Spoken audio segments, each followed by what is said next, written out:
Hello. Hello. How are you? Day 1 million. So tell me why we're doing these videos. Do the intro, please. So, we have been vlogging our journey of adopting 2 little girls from Liberia. I didn't see the day count. 107 in Liberia. 107 in Liberia and I think it's 150 of our videos. 151 maybe. 151 of our videos this year documenting our journey.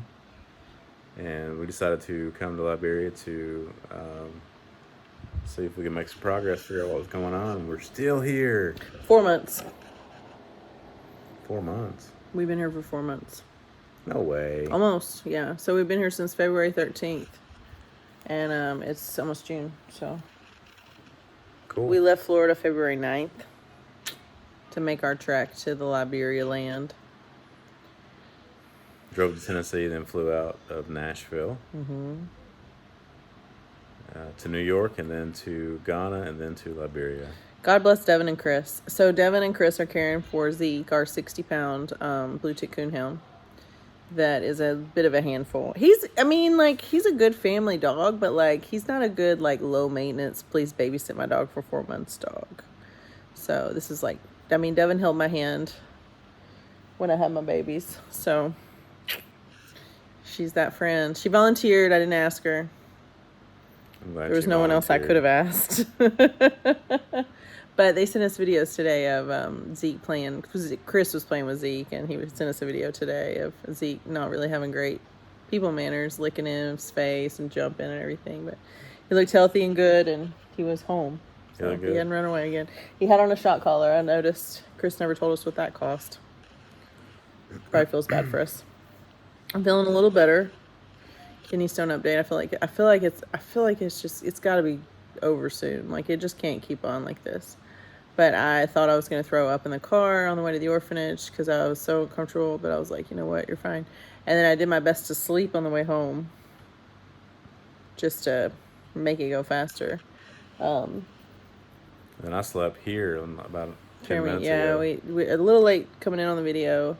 Takes a while to upload too, but the kids were watching a movie and just crashed out. Just a lot. We don't know if we're going to be able to rent our house because of our homeowners association not getting back to our realtor for starters. Shocker. Good news though about our neighborhood. So a couple of our neighbors are helping with our textile drives with Fill the Box. And that's great. And I was like connecting with someone on Facebook today that was like, I think I remember meeting you guys like last year. So apparently Jeremy met her last year with some stuff. So she mentioned our kids, and she has a kid, and it was just nice. I posted it in one of our neighborhood groups. And then my friend Allison Sanders had her first pickup today. So Fill the Box came to her house and picked up like 30 bags that she pretty much got together in a week.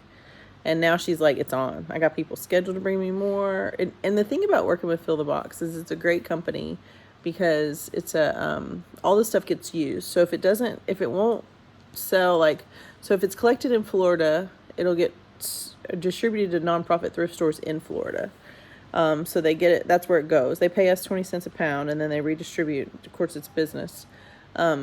But then it'll get resold. So if it's a Florida item, it usually goes back to Florida. If it's inappropriate for Florida or the nonprofit local thrift stores like in Tampa or Clearwater or that area, they don't think they can sell it, Orlando, then it goes to other states that maybe can. If it's like broken or it's like something that's it'll get shipped overseas as just a raw material that people will upcycle into other things. And we see that here. People will they'll have a wheelbarrow of whatever they were able to buy they'll buy off crates from ships that come into the harbors, and that's what they're selling for today. So we know that that's probably stuff that we've collected in Florida may have ended up here in Liberia. But our dear friend, Paige is collected for us in Florida. She's like, she talked to me today. She had a complete carload. And she's got so much going on, but she also made contact with Emily, who is going to who was just started a paper pie greeting card give back fundraiser for us. So do you know what that is? Okay, so it's really cool, actually. So Paper Pie is a book company. Like, remember when we got the school supplies for the kids, like the science stuff? Yeah. that stuff. So they do books, they do school learning. It's all about learning. But they do this give back with greeting cards. So imagine if you bought a box of greeting cards that would be pretty much for every occasion that you would need for the entire year. Sweet. So you spend like so you spend probably $5, $3 to $5 every time you buy a card, like Mother's Day, Father's Day, birthday, holiday, thank you notes, thank you cards. Like, and you're always doing this, like in the grocery store or headed to Walgreens or wherever, and you're standing in the greeting card aisle. You did not budget time for this. You're trying to pick out the right card. You don't know what you should buy, like graduation, wedding. I mean, you don't know, but for sure, in a 12-month cycle, everybody goes to these events. You know, like even here in Liberia, I was like trying to make a card. Like I don't really even know where to go to get a greeting card in Liberia. Probably Harbell. But anyway, so it saves you all that time. So you get this box of cards, and there's different menus. So there's 5 different categories, but like 5 different compilations, if you will. But it's like basically what you would need, and then there's blanks too. So it's nice cards. They're they're good. They come with their own envelope. It's a good idea. So if you know for sure, like I know for sure I'm going to mail my niece something every year on her birthday. Except for when I was in Liberia. Sorry, Paisley. I will get you something when we get home. But it's great. So then you don't ever have to stand in there, and you don't have to write on a card in the car because you grabbed it on the way. Maybe it's just me. Is it just me that does this, or is this a card thing? It's probably true. You've never stood in the aisle of the greeting cards and been like, crap, I got to buy a card now. One thing we don't do, like you and I even, we don't do cards for each other much, so. Not anymore. You used to. So that's kind of like, yeah. Jeremy's handwriting's so bad that the first card he ever gave me, he like spelled something wrong, scribbled it out, and just. Well, you don't want to go buy another card.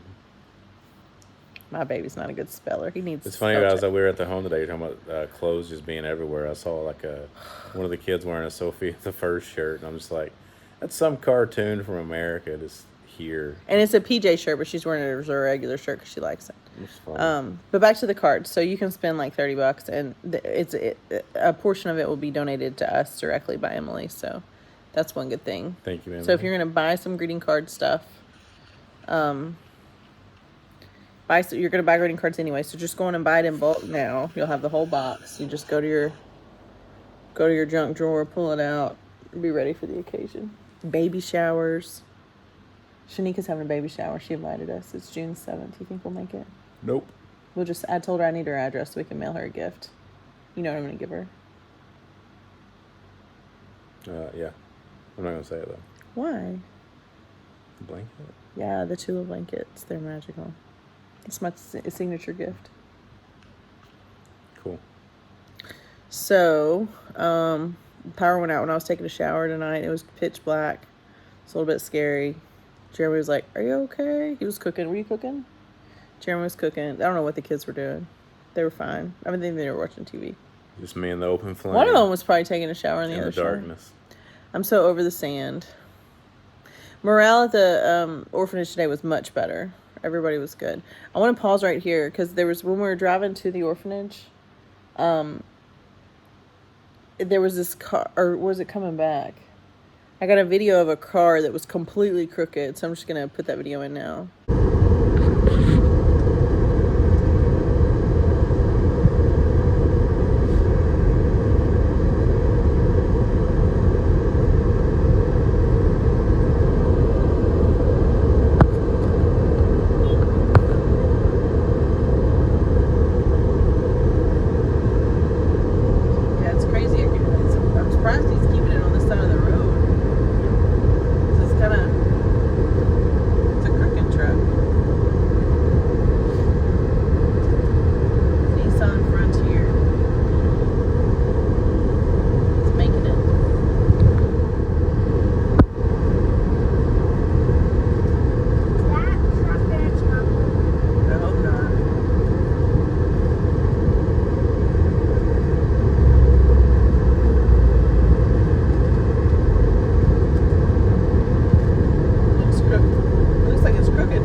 Okay, So that car, I don't know, like it was like driving down the road, but it was turned this way. And I was dying to see it go over a speed bump, but there wasn't a speed bump.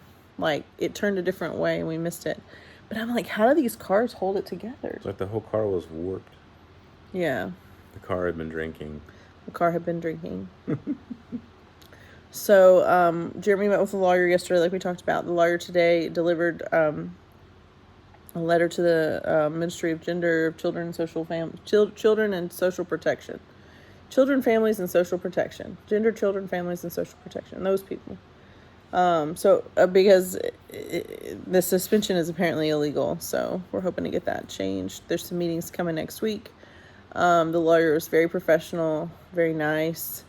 It is expensive for our agency to pay him. We've helped with that already, quite a bit because they just don't have the budget. So we did talk to our agency director, and he's like, any help would be great.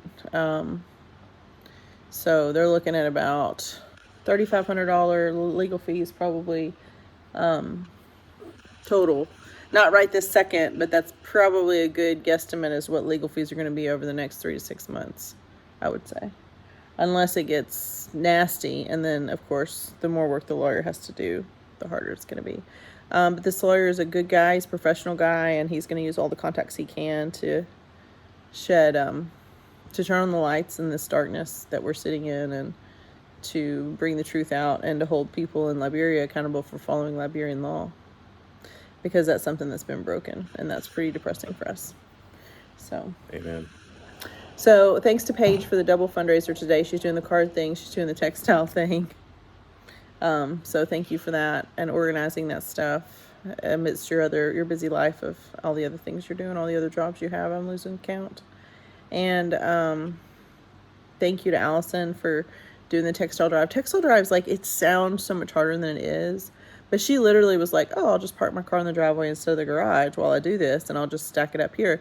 And she lives in Mount Juliet, Tennessee. So she's like that Middle Tennessee area where there's so many fill-the-box routes already that they just, usually they don't want to come till you have about 200-300 bags. They don't want to just come for for it to be worth it. But if they're already coming to another house that has more bags than you, and you just have like 40 or 50 or even 30, she had 30, they'll come grab them because they're already out. So what that'll do, so those 30 bags will get weighed, and then Fill the Box will put it in our account, and then when they cut our check to Adopt Together, they'll do that, and then it'll trickle back to us. And then Tia or Paige will go to the bank for us, check our mail for us, go to the bank for us. I mean, it's like we have like multiple executive assistants. Yeah, we couldn't do it without them, so I really Sorry, appreciate guys. I mean, so think about all the people that are basically like doing work for us right now. So you have Devin and Chris with Zeke, and Devin has all of our legal stuff, all of our adoption stuff, all of our everything. Plus, apparently our Suburban doesn't start right now, so I guess they'll be dealing with that. So we have a mechanic, we have personal assistant, personal dog watcher. I mean, and then we have Paige, who is like literally taking care of stuff at our house, taking care of stuff in our garage, taking care of the textile thing, starting a new fundraiser with the card thing, and she's brainstorming on more fundraisers, which with her own life going on. And then you got Tia and Paul, who are like checking our mail, going to the bank for us, getting deposit slips for us. We're like giving them our checking account number. We're like, so just do direct deposit, just do for deposit only. And then we got to call the bank. So we got to call Logan at the bank and be like, hey, Logan, our friends are coming. It's a different one this time. We're out of the country, but it's legit. Just let them put the money in. And then we're going to take that money and we're going to pay our mortgage. But then we got Darlene working for us too, which Darlene is calling our homeowners association for us. She's got our house ready to go. She's had to get people out there to do some things, fix some things. She's getting all this stuff done. And then we got 3 doors down Ben, who's going to fix our screens. So we're not paying him yet. He's sitting on go. As soon as we get those renters in, we're going to get those screens patched up. So he's like on retainer for us, I guess, out of goodwill. And 2 doors down, Bill. 2 doors down, Bill. Yeah. Fixed our sink. 2 doors down, Bill is doing plumbing for us. He's fixing our sink, making sure all that stays together. Duper's just sitting on go waiting for something to do for and us. Pete help with our leaky faucet. Oh, well, that was the thing. Duper's like scanning the house, making sure everything's okay, and then the thing broke, and Duper's like, buddy, we got a water problem. So Duper's like our emergency surveillance on our house.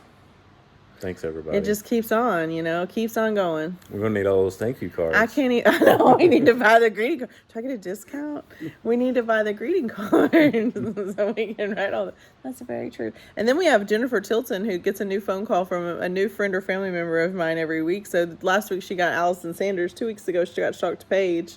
And I'm sure she, she's fine with it, but I'm like, can you organize all these little mini drops? And Jennifer has to call all of our, so Jennifer's working for us because she calls all of our other contacts where we're getting 75% of our clothing usually comes from 3 different entities. 2 of them are consignment stores or thrift stores, the 2 stores. And then 1 is a donate for kids. It's for foster kids, but they're only supposed to donate new things, but people don't listen. So they give them all kinds of crap they don't need. So we get their cast off. So there's 3 businesses that we, probably 70% of it comes from that. And then the rest comes just from people we know at our church and everything. So Jennifer has to call all those people and arrange a route. Mm-hmm. And then she sends us the money too. Then Anna come to our house and help. Who else came to our house and helped? Clean and fix stuff. Lauren Mango came for a couple hours. She helped me. I was so scared of the butler's pantry because of all the noonday stuff. But Lauren is so nice and she's so sweet and she's so smiling. And she had won something for noonday anyway, so I needed to give her that. I was like, if you want to come over and help me. Because I just was dreading it because the butler's pantry is like a closet of like noonday stuff, arts and crafts, birthday decorations. Like there's like a popcorn machine, I think, in there. There was all kinds of stuff in there. And I just feared it. Hang on, please. I was fearful of the butler's pantry. But Lauren came over and helped me. Paige helped me a ton. Paige's kids helped me as well. I mean, Paige's kids were like organizing toys, locking stuff up. Anna was like, I was like, this is just taking our... It's one thing for Paige to see my mess because Paige has seen my mess before. And it's been fine, because Paige has little kids. So like, her life, you walk around with kids that are, toddler and preschool age, and like, it's just nobody, you're just in this place of receiving. I don't know what the word is. There's just low expectations for anything. So like somebody that's walking around with toddlers and preschoolers that comes to my house, they got their own problems. They're not going to notice my mess. But Anna has kids that are our age. So I'm like, this is like taking our friendship to a different intimacy level. She's like if we were to be in the ER and deliver a baby together, I'm like, more like if I was delivering a baby and you just happen to be there. So Anna is an ER nurse too. That's her stock and trade is ER nursing. So, but yeah, I don't know. We have so many people helping us. It takes a village. And we have Jessica helping us. Like Jessica helps us keep our house clean and hygienic anyway. But like she did like last minute just gut cleaning, spent a whole weekend, not scheduled. Like it was like, can you do it now? And she was like, yeah, I can go over there. And then she's like, yeah, I'm gonna have to go back. Our house our house is probably in shock having a seizure because it's so clean. Like deep in the guts, clean, like in the joints. It misses me. I hope it misses me. Yeah. As much as I miss it. And then we have Emmanuel in Liberia who drives around for us. We have Albert who's working as best as he can to get our kids away from the clutches of corruption. And then we have Nelson who's like our coordinator. So like we get Emmanuel. Sometimes Emmanuel either his phone's not in a good spot or can't get him, and then we got to talk to Nelson about the car. And then today we're asking Nelson about mechanic advice for Albert because Albert got a terrible quote for his car. Then I've had drivers that I haven't used in a month or even seen just like randomly texting me like, hey, are you still here? Yeah, Ahmed checking in on us. And William Farr works with Beautiful Feet. So anyone that's coming to Liberia in the next, I need to talk to Sela about this, the next several months. They do birth, prenatal care, and education, about abortion and about child care and all those things for young mothers that are in crisis pregnancy centers. What Beautiful Feet does. Their ministry is going great, but their supply warehouse, their supplies are done. He says he's got 5 babies waiting for supplies. But he was actually checking on us today to see if there's anything he could do to help. He's still praying for us. He checks in on us about every month. He's a nice man. He says he's going to be back in Liberia in a couple weeks. Back in Monrovia. He's in Liberia way out in the bush, but he gets a lot of crisis pregnancies. And the work that he does is super important. What they need right now is like baby clothes, baby bottles, formula, stuff like that. But what they do is basically when a young woman gets pregnant here, especially if she's not married, the fathers are instructed usually by their families to disown the child or not claim it. And so, because they usually don't, if they don't have good jobs or they don't have any money, which I mean, usually most people under 20 don't here have any way to support themselves, much less a child. So greater than 70% are like poverty line.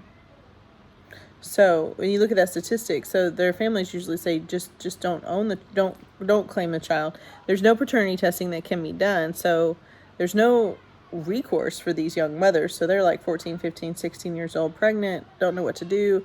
Abortions here are extremely dangerous because they're not legal. So they're not legal, they're not regulated, so they're very under the table. I mean, they're not safe at all. So, and then the emotional stuff. I mean, a lot of times the women will hemorrhage or get an infection and die if they have an abortion here. So there's that. So they do a lot of that education, and then if someone is in that kind of crisis, they do help them. But yeah, he checked in on us. So a lot of good people on 2 different continents. Yes. Team Smith. And I We're like a NASCAR. Well, and Gina Varney, God bless her, she's so helpful too. So I sent her an invite and a message to the greeting card party thing. And she has little kids too, and I'm like, nobody wants to go to the grocery store and stand in the greeting card aisle. Like this thing, we should have done this sooner. But she was like, she joined that shopping group for the greeting cards, and she's like, I'm just here to support this family. And I'm like, or whatever she said was just the phrasing was like, oh, we made a lot of good friends on our adoption journey. We have. I'm ready for this journey to be to an end. Yeah, are you done meeting people? Yes, I'm ready to just be back home with our intact family. Jeremy has been making a plea to our contacts at the MOG, our higher up. We have some higher up contacts, like not the head minister of gender, but like some of, like directly reporting to her, directly below her, and good people. But some of those contacts there, and he's just made some desperate pleas, like, can you just pull our file and just sign it, and let us just lift the suspension and let us move forward. We'll deal with our own government. Just lift the suspension and And she asked today for the kids' names or something, like she wanted to verify. So it's just nice to have someone who is willing to look for our case, find our folder, and connect with it. So, but the lawyer said that I don't think the lawyer has a lot of trust in some of the officials at the MOG. He told us that no adoptive family, and not Albert, no one should go there without a lawyer present, without him present or some type of legal representation from now on. Which tells me that he thinks that they're not good. I think there's good people there, don't get me wrong, but he doesn't think that they are people that you can speak freely around. Yeah. Who knows? So, and we thought that they were on our side, But doesn't hurt to ask, though, and it's a Hail Mary for sure. But no, it doesn't hurt to ask. But he told us not to go back down there in person and not to advocate for our kids without him present in that building. Because and I think he knows more than we do, but he's filed lawsuits earlier this year against the police for harassment of businesses. So he knows that this is the thing that they do. He's won 3 times. Mm-hmm. He's a firecracker. I liked hearing Jeremy talk about how excited he got, and Sam Bruce also met him and was talking to him and talked to him on the phone. And he's so excited and so fired up, talking about like these kids come from so much trauma. Because there's also this rumor. It's kind of in the status report that they would consider moving the kids to a different location away from that orphanage to get the children's independent narratives. Which doesn't make sense. Like, how long are you going to leave them, remove them, so you can get their independent? Of all, so they can't talk freely where they are now. But this doesn't even make sense. More than half of them are not verbal enough to carry on a conversation. This is their answer to me. Fine. Do you want to? Why can't you just take them? I mean, is it like they're not conversational? Is it like a one-day thing where you take them away from the front of the nanny so you can get their independent, or is this they go move and live somewhere else? It doesn't make any sense. So the lawyer ate that up with a spoon and was like, no, no, no, no, no. But the most encouraging thing he said was, Jeremy was like, are we looking at, I told Jeremy, I mean, I barely wanted to even ask Jeremy to say this because I don't really want to know the answer. But Jeremy was like, are we looking at months? And he was like, no, no, weeks, that he thinks this will be resolved. Of course, everybody's told us that, so. Next week, soon. Soon, next week, couple weeks. We've heard a couple weeks since February 13th. Otherwise, we wouldn't still be here. That's the catfish story. It's... We're still getting catfished. We're not, even the Tropicana has dropped our rate down to, like, charity level. I know. We've even got the Tropicana working for us. What about Abu? I'm still not. Abu brought me my laundry. I'm still not above asking for more of a discount. It's okay. I'll keep asking her. I'm telling you, you need to get your guitar and go sit down by the beach, like, tomorrow. Go around lunchtime and just play it. Margaritaville. Just go sit by the beach and play your guitar and see what happens. And maybe, well, who knows? Maybe Samir will be like, listen, man, that sounds pretty good. I'll give you $20 to sit on that stage and do that for an hour. $20 whole. It's good money in my Stepped on a pop top. My kidneys will not allow me to drink margaritas. But there's booze in the blender. My body is rejecting Liberia. And soon it will render. The frozen concoction that helps me hang on. You're crazy. What other songs do you know? All kinds. Show me the way to go home. I'm tired and I want to go to bed. Yep. Anything else? That's it. Deuces. What are we doing tomorrow? It's Friday. We're going to hang out here and relax and do school and maybe go to the beach. I thought we had a good day today. Let the kids get some fresh air. I'm going to have to sleep in bug spring. Our and the oldest, mosquitoes are eating me. Liberian daughter just had a smile on her face today. She was happy today. It was nice. A lot of the kids were happy today. Lots of happy hugs. Oh, and the puppy's doing really good. His name is Teddy now. He has a name. He's lived long enough to earn himself a name. Oh, I didn't realize. Teddy. Teddy Ruxpin. He kind of looks like Teddy Ruxpin. He was running around today. Our girls were really... There's a male dog there that's super nice and sweet, and he kind of, like, plays with the kids. Maybe he nips a little bit. He doesn't really bite down. He's probably only a year old himself. But they had him tied up today because I think last time maybe the security guard man noticed. Saying he's a part of a teenage pregnancy? Yes. The security guard, I think, maybe noticed that our daughters were a little nervous about him because there was kind of like when the mama dog was super pregnant, nobody really realized she was super pregnant. She attacked another dog, so it's like a thing. So our kids are like, ever since then, they're like, whoa, even though this dog's really sweet. But he was tied up today so they could play with the puppy. He was just puppy for a while, and now he's Teddy. Right. Good job saving his life with the dog food. It's the little things. I'm a hero. It was hard for me. Yeah. It's expensive. Dog food's expensive. Oh, best thing today, too, was showing one of the little kids there that hasn't seen very many. I think he's seen one other video of his parents, but he's matched, but he hasn't seen much of their pictures or videos of them, and he's not been able to talk to them or FaceTime. The signals there is bad, and he's matched. He's not adopted yet, so we can't really share pictures of him with them, but we can show him pictures of them since they're legal. They're not adopted. So he's still in limbo, so we can tell, we can talk to them. They're our friends, but we can't share pictures of him, but we can show him pictures of them. So it was really, really fun to see his face light up like this. Like watching their video and like their, it's just cute. It's just a good thing to do. And then one of the twins, so the twins are adopted legally in Liberia. So we can show pictures of them back to their family in the States because they're beyond Liberian. They're adopted in Liberia. So they're just not able to immigrate yet. So we can. So I showed her a picture of our video of her mom telling her happy birthday and I love you and all this. And I think she thought for a minute it was FaceTime. So she has gotten a FaceTime with them some with the director. He'll take them and FaceTime. I don't know how he does it because I can't find a signal there.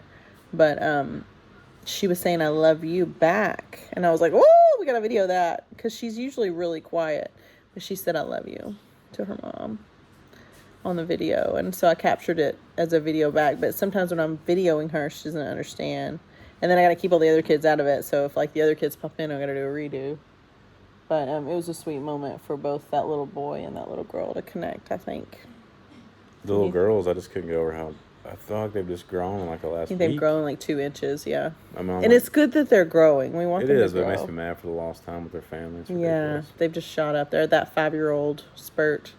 Like they're where they leaning, go from, leaning like- out, and they just seem taller. And I'm just like, man, it happens so fast. Yeah, they go from that, like, kind of, they still got a little baby insulation, and they're just kind of like, it's like they Yeah. don't know what's going on to, like, when you turn 5, I mean, that's kindergarten, like, your fun motor skills are there, and, like, you can do stuff, and talk about stuff. It's just a difference, and we're seeing that happen, and it's heartbreaking because we don't have any idea how long that process is going to take because they're stuck at useless.